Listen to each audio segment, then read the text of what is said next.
የወረስነው ድህነትና ድህነት ለመውረስ የተዘጋጀው ትውልድ ነው። እዚህ ካሳንቺስ የፈረሰበት ዋነኛው ምክንያት እናቶች በመታቁት መንገድ ቡና እየጠጡ በ5-10 ሜትር ውስጥ በቅርብ ርቀት እያዩት የሚጸዳዳ ሰው ያለበት ሰፈር ነው።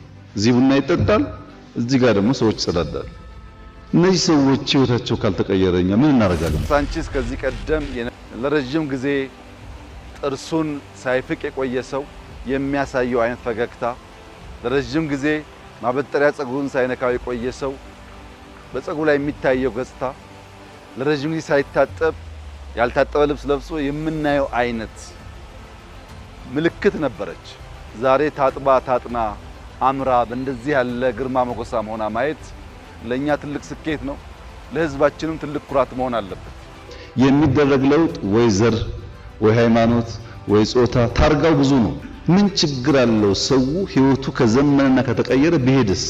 ሲኤምሲ የዛሬ 20 ዓመት ነበር አልነበረም እኮ የዛሬ 20 ዓመት አሁን የተገነባው አይደለም። ማን የገነባው? ሰው ወዶና ፈቅዶ። ከየት ወጥቶ?